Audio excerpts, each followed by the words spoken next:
I stood at the edge of the dance floor, my fingers tightening around a champagne glass like it was the only thing holding me together. The crystal lights from the Ritz-Carlton ballroom ceiling glinted off the emerald satin dress I wore, making me look every bit the perfect wife to anyone watching.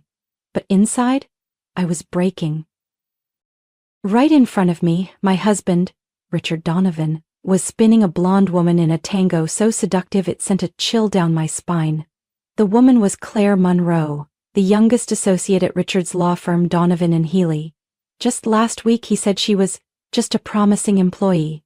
Now that promise had her chest pressed against him, her lips grazing his cheek with every turn. I used to love his dancing, the confident steps, the firm grip. It all used to make me feel chosen. 12 years ago, I was a senior architecture student when those eyes melted me, and now, those same eyes lost in someone else, were the only thing keeping me grounded. They make a beautiful couple, a voice sliced in beside me. Evelyn, wife of Richard's longtime partner. A woman who always knew the exact moment to strike. I turned and offered a thin smile. Claire seems very committed to advancing her professional relationships. Evelyn raised an eyebrow, waiting for me to explode. But I didn't give her that satisfaction. I simply raised my glass, clinked it lightly against her martini, then turned away. As if I hadn't just watched my husband slide his hand down another woman's back. I slipped quietly out of the ballroom and into the marble-tiled powder room. Looking at myself in the mirror, I saw a woman with a high bun, dark red lips, and eyes that no longer sparkled. She was gone long ago. I used to dream. Used to design homes filled with freedom. Now, I lived in a picture-perfect one, where everything looked right. Except the marriage. I opened my purse. A message blinked on the screen. Cars ready, rear exit, lot 3, J. Jason, my best friend for 20 years, the only one who knew I'd been planning this moment for 6 months. He always said, "Grace, you don't need a scene to reclaim your freedom. You just need the right moment to leave." I took a deep breath, adjusted my pearl earrings and stepped out. The orchestra had shifted to a slower tune. Richard and Claire were still on the floor. The world around them vanished. Perfect. I moved through the crowd, standing where Richard couldn't possibly miss me. And then he saw me. His gaze wavered for a second. Claire turned too, and for a moment I saw more than victory in her eyes. I saw doubt. "Grace," Richard stammered, trying to create distance between them. "Claire and I were just discussing legal strategy, right?" I cut in, my voice soft. "Very passionate. Carry on." I calmly placed my champagne glass on a nearby table. Then, from my purse, I pulled out something small. The platinum wedding band he gave me on our 5-year anniversary. No farewell words, no tears. I laid the ring on the glass tabletop. The sound was strangely soft, yet sharp, like the first crack in a perfect mask. "Keep dancing with her, Richard," I whispered, "because you won't notice when I disappear." I turned, walking away with the music in my wake. I didn't look back. I didn't need to. Because I knew, by the time Richard realized what he'd lost, I'd be somewhere he could never reach. A gray Lincoln waited at lot 3, engine idling. Jason sat behind the wheel, lit by the glow of his phone as I opened the door. His eyes met mine, no questions asked. He just nodded, like confirming that the plan was in motion and that from this moment on, I was no longer Grace Donovan, wife of prominent attorney Richard Donovan. "You bring the old phone?" Jason asked as I got in. I handed him the iPhone Richard used to track my schedule, calls, even photos. Powered off, location still on. Jason smiled. "Perfect." He tossed it into a black bag with a few other devices I'd been prepping for weeks. When that bag went into the Hudson River tomorrow morning, any trace of me would vanish with it. I stared out the window. The city still sparkled, still pulsed, still cold, as if no one cared a woman had just left behind 12 years of marriage. But I didn't need the city's sympathy. I needed a beginning no one could trace. "You sure about this?" Jason asked, turning onto the highway away from Manhattan. "More than ever," I said, gripping my bag. Inside, a new ID, an unactivated phone, and a folder Jason helped me prepare for months. My new name was Nora Whitman, born 1985 in Madison, Wisconsin, degree in strategic management, background in operations consulting for mid-sized firms, real enough to pass checks, vague enough to avoid scrutiny. When I first brought up the idea of disappearing, Jason had stayed silent a long time. We once dated sophomore year, but time, distance, and choices split us. I married Richard. Jason went into cybersecurity, stayed single, always said love was a luxury in a world full of data breaches. But when I said I wanted to vanish, he said just one thing. If you're going to do it right. And he didn't just help me, he taught me how to vanish. We opened a Belize bank account under my new name, moved money in small transfers from a personal account Richard never checked. I sold part of my design studio's stake through a legal entity Jason set up, funneled the money into a Singapore business account. We hired an independent financial expert to diversify the assets, everything under Nora Whitman. We also hired a discreet attorney, an old contact of Jason's from witness protection, to legalize all ID changes, asset transfers, even the new passport. Medical card, social security, Portland residency papers, they're all in your suitcase, Jason said as we turned into a remote guest lodge. You'll stay here tonight. Tomorrow my sister's contact will get you to the airport. I'm not flying straight to Portland? No, you'll stop in Denver, change names again. Nora Whitman is just a bridge. I nodded, all part of the plan. When we parked, Jason handed me a new phone. No GPS, no social apps. Only use this to call me if it's urgent. From now on, you're Nora. No turning back. I looked at him for a long time. Those eyes, unchanged after all these years, held something Richard never did. Absolute trust. Thank you, Jason, for everything. He nodded, silent. I knew helping me wasn't just about protecting someone he once loved. It was his way of redeeming what we lost years ago. I entered the room, opened my suitcase and sat by the simple bed. On the wooden table I placed the Nora Whitman ID beside the only photo I brought. My mother, who used to say, "You can be anyone, as long as you choose the right time to begin." I had chosen the right time, and tonight was the beginning. The next morning I sat in the quiet room as sunlight filtered through the curtains, dust floating like a faint stage curtain in the air. I opened the encrypted laptop Jason had prepped, used only for accessing finances, secured data, and evidence. What I was about to open was a file that had cost me many sleepless nights. A collection of documents gathered during the final 2 months before I disappeared, while Richard still believed I was busy designing a boutique hotel in Asheville. It all started when I came across a letter from the bank buried in a pile of unopened mail on the desk at home. Normally Richard handled all the financial paperwork. I never had a reason to question anything. But this letter, titled Notice of Secondary Mortgage Loan, was addressed to me as a co-owner of the house. I remembered clearly, the $1,800,000 0 home in Fulton County had been fully paid off by the 3rd year of our marriage, mostly using the inheritance I received from my grandfather after he passed away. And yet, Richard had taken out a $650,000 0 loan against that very house 6 months ago, without saying a word. I felt like the floor had just vanished beneath me. I called Jason, nearly in a state of panic. He came over within an hour, bringing data recovery tools and remote email retrieval software. "I think I can help you find something on Richard's laptop," Jason said as he plugged a USB drive into the silver MacBook Richard always took on business trips. "But Grace, if you decide to dig deep, you need to be ready. Not everything you find is going to be something you want to know." I nodded. The truth, even if painful, is better than staying naive. Within 20 minutes, we found files hidden in a folder with simple but sophisticated encryption. Inside were detailed spreadsheets of investments Richard had secretly made under a shell company, Donovan Strategic Holdings. Not a single entry involved joint assets. No reports had ever been shared with me. And worse, the money from the mortgage loan had been split and transferred into 3 private investment accounts in Miami, one of which listed a co-owner, Claire Monroe. "Claire!" I whispered. That name cut deep. It was no longer suspicion, no longer theory. It was solid proof that Richard hadn't just betrayed me emotionally. He had, financially, conspired with another woman behind my back. Jason didn't say anything, just watched me. I knew he was waiting for a reaction. But I didn't cry. I just felt cold, not from the weather, but from being erased from my own life. I started collecting everything: bank statements, emails, a copy of the mortgage agreement, footage from the security camera at the penthouse Richard rented in Savannah, a place I had never been invited to but Claire had visited at least 10 times in the past 3 months.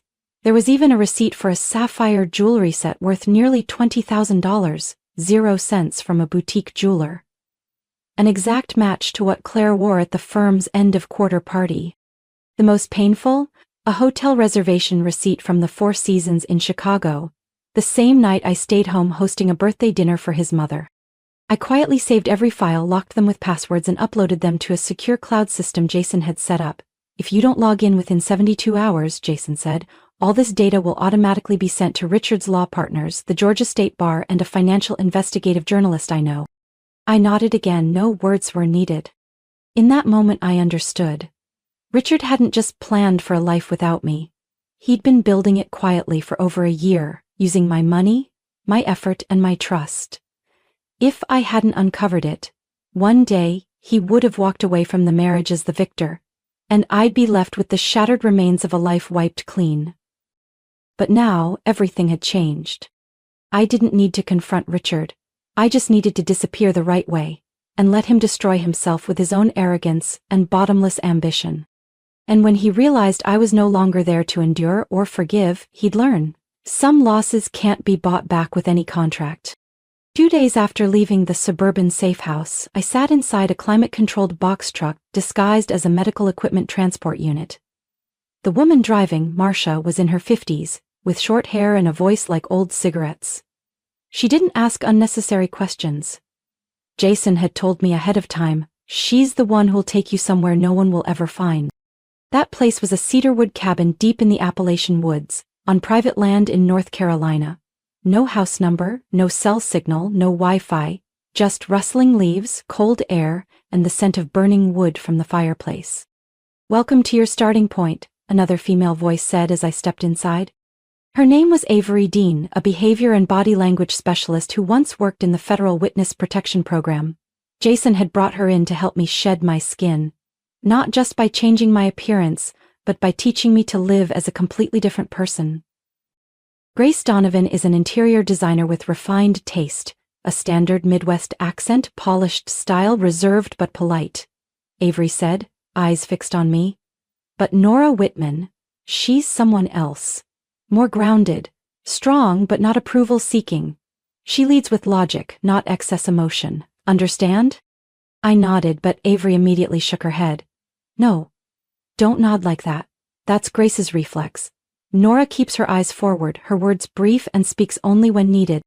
In the first 3 days I learned how to walk, speak, and even smile differently.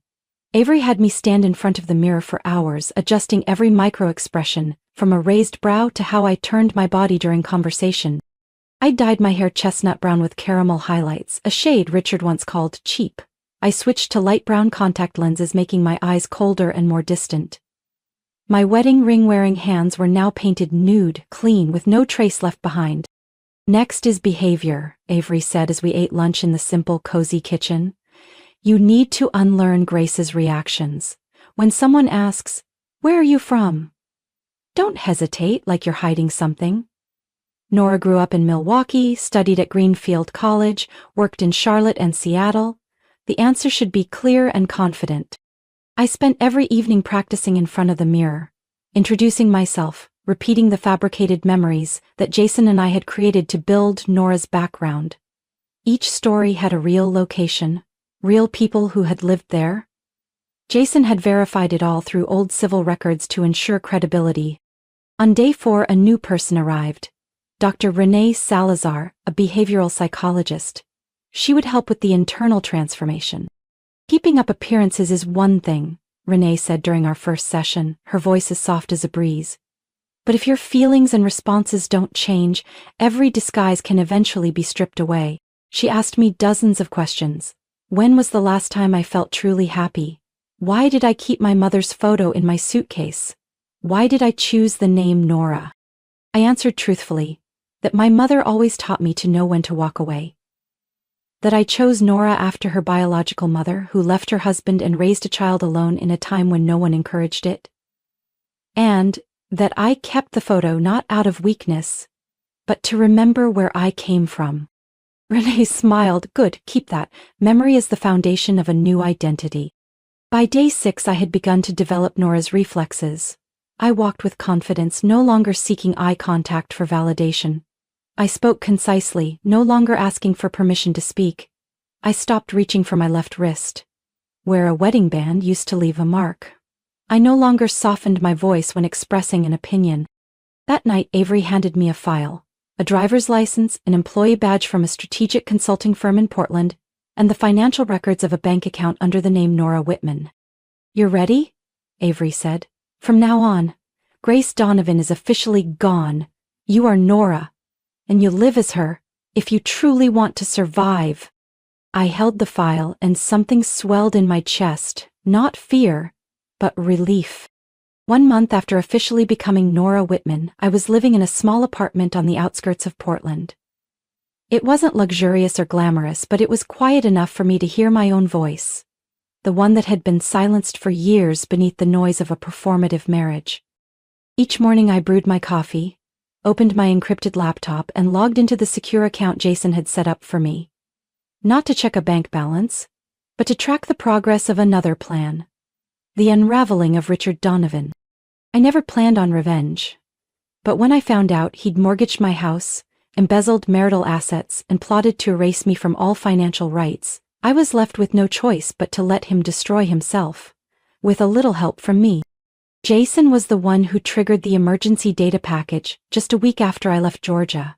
The file contained all the evidence I'd collected: emails detailing financial deals between Richard and Claire, suspicious fund transfers, and most importantly, a copy of the mortgage agreement forged with my signature. There was also an audio recording of a conversation between Richard and a private banker in Palm Beach, where he bragged about restructuring the company to separate equity from spousal interference. Jason had extracted that from a VoIP call Richard didn't know was being recorded. Just a few days later, Jason got word from a friend on the Georgia Ethics Committee. Richard's former partner received the file. Investigators are moving in. That short message told me everything I needed to know. The storm had begun. 3 weeks later, a headline on a local news site flashed across my screen. Attorney Richard Donovan under investigation for financial fraud related to Donovan Strategic Holdings. I didn't feel triumphant. I felt justice. Day by day, the media got involved. Former clients began speaking out, raising questions about shady investments Richard had handled. The state bar issued a statement saying it was reviewing temporary suspensions for attorneys linked to internal complaints. Claire Monroe, the same woman who once spun beneath ballroom lights with Richard, was now appearing silently beside him in a few candid shots, no radiant smile in sight. Rumor had it she'd been terminated after Richard's firm officially severed all ties with him. Jason sent me a message with a short video clip from the preliminary hearing. In it, Richard stood in a dark suit, looking more gaunt than usual. He denied all wrongdoing, blaming internal oversights and lack of supervision from the finance team. But I knew better. Richard never did anything he couldn't control. A month later, the court officially convicted Richard Donovan on 3 counts: misappropriation of client funds, misuse of investment capital, and forgery of legal documents. The sentence: 5 years in federal prison, eligible for parole in 3 if he cooperated with the investigation. Not a single mention of Grace Donovan in the media. I had been completely erased from his life, exactly as he once wished. But this time I was the one who walked away, and the one who remained intact. I looked at the screen. In a photo accompanying the article, Richard was stepping out of the courthouse, surrounded by reporters. His head was down, avoiding the cameras. He was no longer the sharp-eyed man who once commanded every boardroom. He was no longer the man I once loved. I shut the laptop and stepped onto the balcony. The Portland sky on that soft autumn afternoon felt calm and forgiving. The glass in my hand no longer trembled. My breath no longer came in stutters. Because real freedom doesn't come from running away. It comes when you face the past without letting it control you. A year later, I stood by the window of my 22nd floor apartment in Brooklyn Heights, holding a steaming cup of coffee. From there I could see the Manhattan skyline in the distance, where glass towers caught the morning sun, as if the city itself was welcoming me. Quietly, but with conviction. I am Nora Whitman, 38 years old, an organizational restructuring consultant, working with companies undergoing mergers or leadership changes. The name Grace Donovan is now just an old layer of memory, tucked away in a place no one can reach. I left Portland after 6 quiet months of building a professional resume, industry connections, and a polished portfolio. Painstakingly crafted by Jason and Avery. In New York, I didn't bring memories. I brought a foundation. I wasn't here to hide, I was here to claim. My office is in an old brick building on Spring Street, where every red stone has seen victories and failures alike. I don't have a personal assistant. Every contract is an exam, every project a test. Dunbridge & Line Financial is currently my biggest client. Just coming out of chaos after their former CEO was investigated for market manipulation. I was hired to restructure the culture and personnel framework. In other words, they needed someone to salvage their reputation before it vanished completely. At this morning's board meeting, I presented a mid-tier leadership overhaul plan. Not a single name in the room shook me. No piercing stare made me falter. I was no longer the woman who stood behind her husband, smiling politely when referred to as Richard Donovan's wife. I was Nora, and I spoke to be heard, not to be accepted. The meeting ended with firm nods. The chairwoman, Clarissa Hill, shook my hand, her steely gray eyes looking at me like she saw her younger self. "You make me feel young again," she said. "We need women like you, not because you're a woman, but because you have steel." I walked out of the building and into the city's tireless rhythm. A year ago I thought freedom meant leaving without being noticed. But now I knew. True freedom is living fully in the open and still being entirely yourself. That evening I attended an art exhibition by a new friend, Isabel Tran, a Vietnamese-American visual artist with a striking lens. Her black and white photographs captured the city's old corners, where transformation happened quietly but fiercely. I saw myself in every frame, a quiet survivor of harsh transitions. I was admiring a photo titled First Steps when a familiar voice came from behind. "I didn't expect to see you here, Nora." I turned and met the eyes of Elliot Marks, interim head of HR at Dunbridge & Lyon. We'd worked together months ago on a downsizing initiative, and I assumed he was there to revisit the ripple effects of a choice we once made together. "You into art too?" I asked, keeping my tone easy. "Lately, yeah," he smiled. "Ever since I learned black and white can reveal the most colorful truths."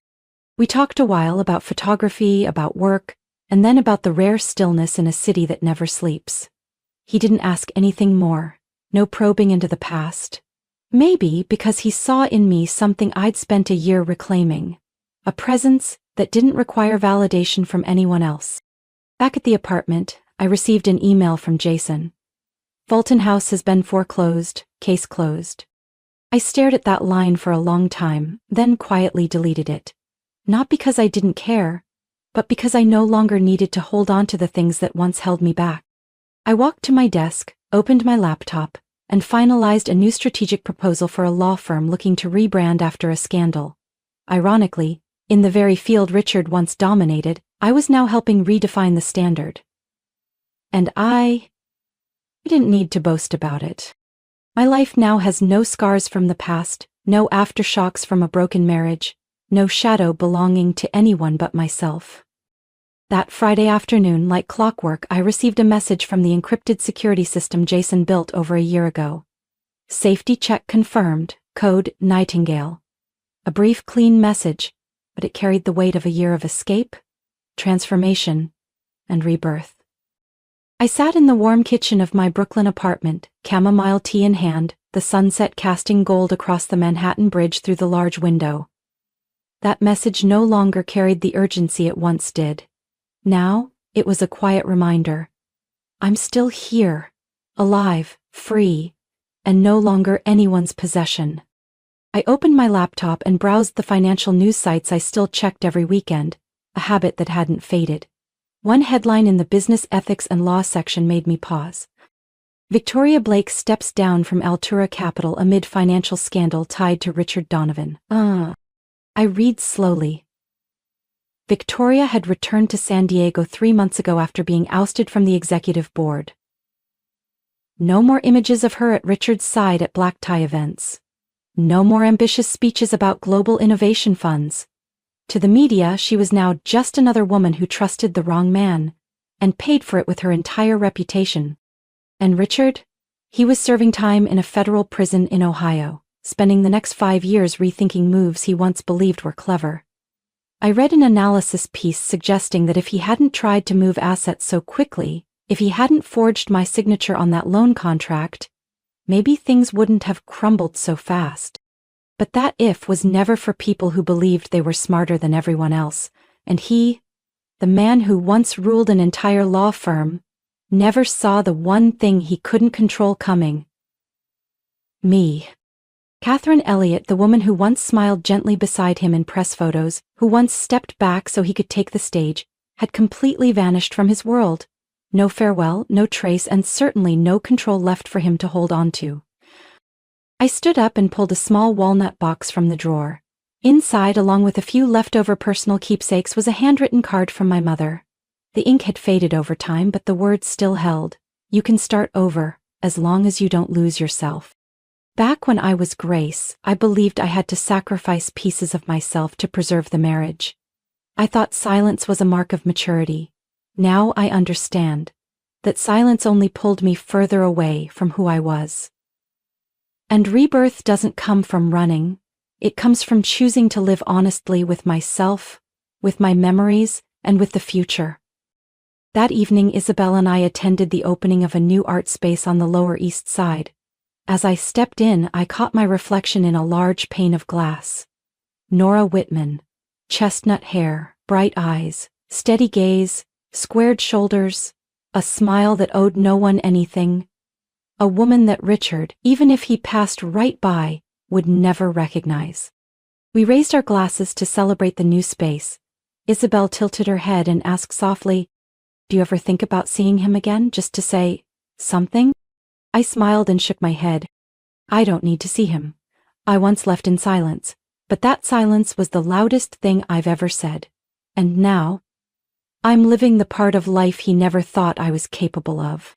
Isabel nodded, her eyes softening, and clinked her glass against mine. Nothing more needed to be said. On the way home, I stopped by the park near my apartment, the one where I usually wrote in my journal every Sunday morning. A breeze brushed over my shoulder, and the last leaves of fall began to scatter over the bench. I opened my old leather notebook and wrote a few lines. Rebirth isn't starting over, it's continuing, stronger. After everything seemed to end, Catherine Elliott is gone, but from her ashes a woman named Nora Whitman rose. And this time, she won't step back for anyone. I closed the journal, stood up and walked away, as if I had never been anyone else. Grace's story is proof of a woman's inner strength when she chooses to let go in order to be reborn. She didn't seek revenge through loud words or dramatic acts, but through living a new life, brighter and more self-possessed than ever before. In a world where many still choose to endure in silence to protect the image of family, Grace chose to walk away and rebuild herself from the ruins. She didn't just escape the shadows of her past, she became a symbol of freedom, resilience, and the right to own her life. What do you think about Grace's choice? Could she have done things differently, or was this the only way to truly find herself? Share your thoughts in the comments below. And don't forget to follow the channel for more powerful and emotional family stories.